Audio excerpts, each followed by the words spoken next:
श्रीकृष्ण चंद्र मुकुंद आनंद कंद द्वंद्व विमोचनम करुणा करं कमलापतिं कंजारुणायतलोचनं श्रीकृष्ण चंद्र मुकुंद आनंद कंद द्वंद्व विमोचनम श्री कृष्ण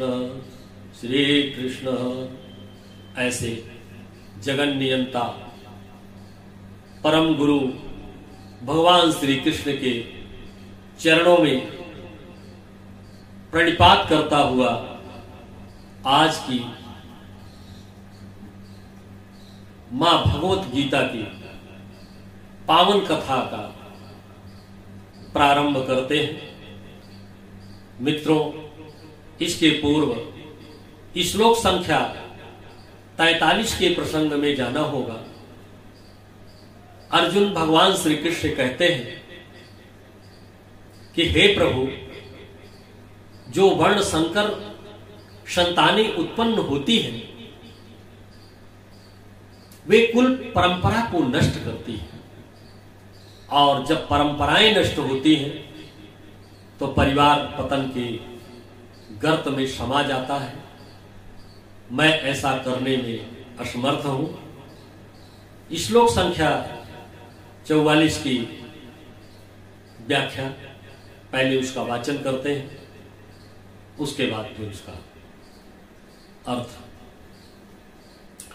उत्सन्न कुल धर्माणाम मनुष्याणाम जनार्दन नरके नियतम वासो भवतीत्यनुसुस्त्रुम। हे प्रभु, मैंने आचार्य कुल परंपरा से सुना है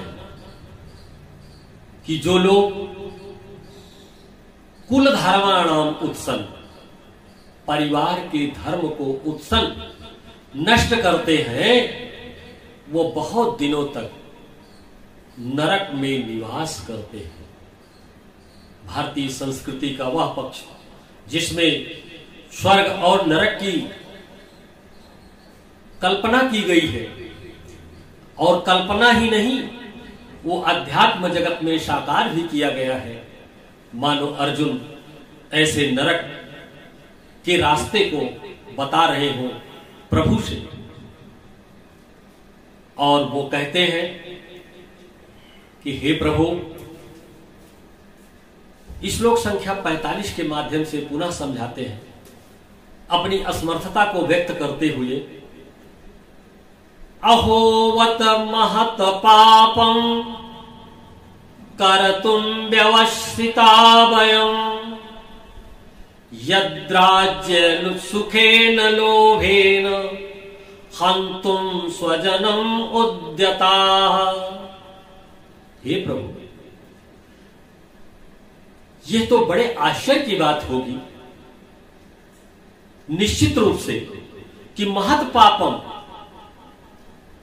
बहुत बड़े पाप को करने के लिए हम लोगों ने निश्चय कर लिया है कि राज्य सुखेन लोभेन, कि राज्य सुख के लोभ के द्वारा, अर्थात राज्य सुख के लोभ के लिए ही हम अपने परिवार के ही लोगों को, अपने कुल के ही लोगों को मारने के लिए तैयार हो गए। प्रभु, ये मेरी असमर्थता है। मित्रों, अर्जुन के मस्तिष्क में इस प्रकार के धर्म के भाव पहले से ही कैसे अर्जित हो गए हैं। वो बिल्कुल अधर्म के रास्ते पर जाना नहीं चाहते, अपना सब कुछ न्यौछावर करने के उपरांत भी अपना प्राण तक त्याग देने के लिए तैयार। वास्तव में जब कभी शनि महाराज की कृपा हो जाती है किसी के ऊपर, तो द्रोणाचार्य जैसे कुल गुरु कि बुद्धि भी भ्रष्ट हो जाती है। आगे चल करके अधर्म के रास्ते पर द्रोणाचार्य जी को भी जाना पड़ा और ऐसी परिस्थिति में उन्होंने कह दिया कि प्रतिज्ञा और दया में अब लड़ाई होने वाली है, भलाई में न जाने क्या बुराई होने वाली है। अभिमन्यु के प्रश्न का उत्तर देने के लिए द्रोणाचार्य जी ने यह संवाद किया आगे चल करके महाभारत में, और द्रोणाचार्य जी ने उसको स्वीकार भी किया और कहा कि उठे थे पांडवों में से किसी को हम मिटाने पर, उठे थे पांडवों में से किसी को हम मिटाने पर, न मालूम था कि बालक आ जाएगा निशाने पर। मित्रों, जब शनि का प्रकोप होता है तो बड़े से बड़े बुद्धिमान व्यक्ति भी अपनी बुद्धि को कुंठित करके अधर्म का सहारा ले लेते हैं। लेकिन अर्जुन के ऊपर प्रभु श्री कृष्ण की अहेतुकी कृपा, जिसके कारण वो अधर्म का रास्ता चुनना नहीं चाहते। आगे श्लोक संख्या 46 का हम वाचन करते हैं। यदि माम प्रतिकारं शस्त्रं शस्त्रपाणयः धार्तराष्ट्रा रणे हन्युस्तन्मे क्षेमतरं भवेत्। मित्रों, यहां पर अर्जुन जी भगवान श्री कृष्ण के समक्ष एक शर्त रख देते हैं, और जब कोई शर्त रख दी जाती है तो जो कार्य आसानी से होने वाला हो वह भी दुरूह हो जाता है। क्योंकि हम जीवन में प्रायः शर्तों को देखते रहते हैं। जैसे अगर ये हो गया कि वर्षा अच्छी होगी तो फसल अच्छी होगी, यदि वह आता है तो मैं जाऊंगा, यदि वो आता ही नहीं है तो मैं जाऊंगा ही नहीं, और यदि वर्षा हुई ही नहीं अच्छी तो फसल अच्छी होगी ही नहीं। अब यहां पर देखिए कैसे वर्षा होती है और फसल अच्छी होती है। कहते हैं अर्जुन कि हे प्रभु, धार्तराष्ट्र धृतराष्ट्र के पुत्र रणे युद्ध क्षेत्र में यदि माम प्रतिकारम,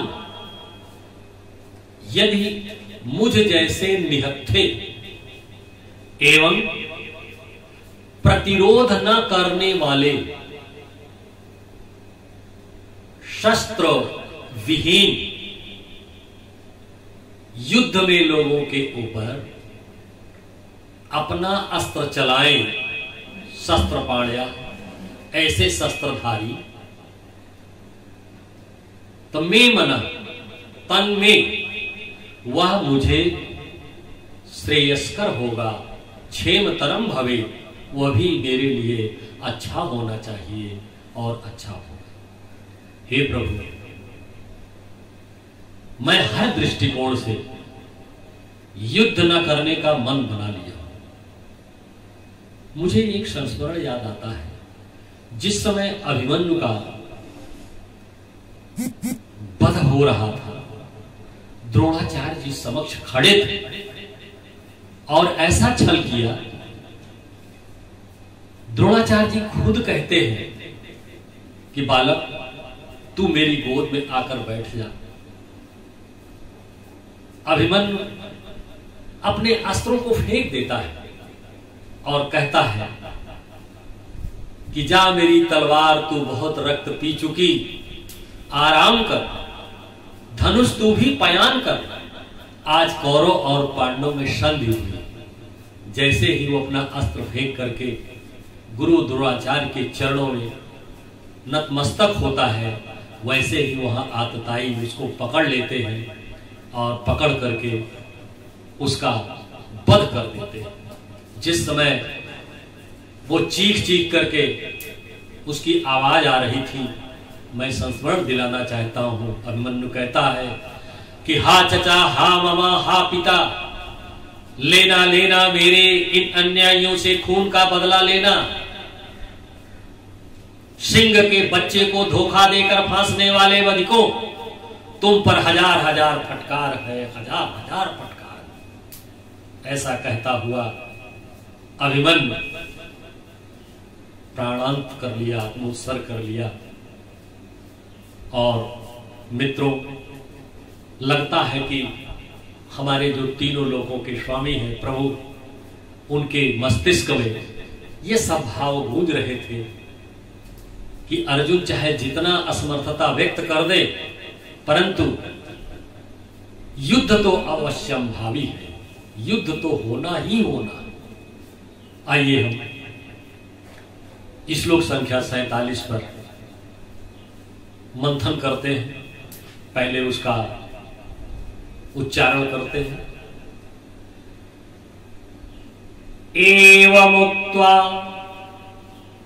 एवमुक्त्वार्जुनः शंखे रथोपस्थ उपाविशत विस्तृज्य ससरं चापं शोक संविघ्नमानसः। एवं उक्त्वा अर्जुन, इस प्रकार से अर्जुन कह करके शंखे का अर्थ होता है रण में, इस प्रकार से शर्त रख करके अर्जुन प्रभु के समक्ष अपने धनुष बाण को फेंक देते और रथ के ऊपर विराजमान हो जाते हैं। मित्रों, यह है समर्पण की भावना। अर्जुन ने अपना समर्पण भाव दिखा दिया कि मैं किसी भी परिस्थिति में कौरवों से युद्ध करने के लिए तैयार नहीं। और ये सारा दृष्टांत संजय जी, धृतराष्ट्र जी को, जो हस्तिनापुर में बैठे हैं, विवेक शून्य व्यक्ति जिसने अपना सारा विवेक केवल स्वार्थ में लगा दिया, पुत्र मोह में लगा दिया, उसको सुना रहे हैं। जब कठिन परिस्थितियां आती हैं, जीवन में संघर्ष करना पड़ता है, तो मित्रों अपने मस्तिष्क का उपयोग करते हुए किम करणीयम किम न करणीयम, क्या करना चाहिए क्या नहीं करना चाहिए, क्योंकि बहुत अच्छा संदर्भ है।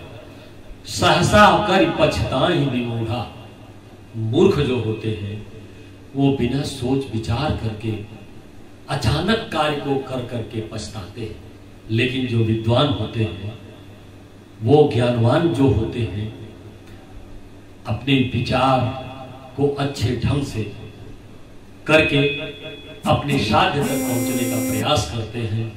आज इन्हीं शब्दों के साथ मां गीता की यात्रा विराम लेती है। आज प्रथम अध्याय समाप्त होता है। हम आप सब लोग पुनः मिलेंगे। हमारी तो हमेशा से वही भावना रही है कि पूरे विश्व का कल्याण हो। भारतीय संस्कृति का ये हमारा एक सोपान है। सर्वे भवन्तु सुखिनः।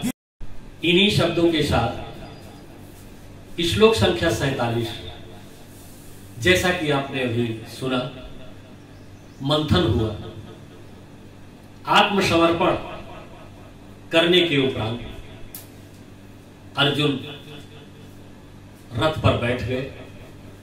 प्रभु ने उनकी सारी मना स्थिति का आकलन कर लिया और सारा जो ये खेल हो रहा है, ये प्रभु की माया से ही हो रहा है। अर्जुन चूंकि अनन्य भक्त हैं भगवान श्री कृष्ण के, इसलिए वो हिंसा नहीं करना चाहते। उनके मन में हिंसा के भाव जागृत हो रहे हैं। और एक ऐसा आराध्य देव जो समक्ष खड़ा हो उसके समक्ष भक्त कैसे हिंसा की बात कर सकता है, कैसे युद्ध की बात कर सकता है।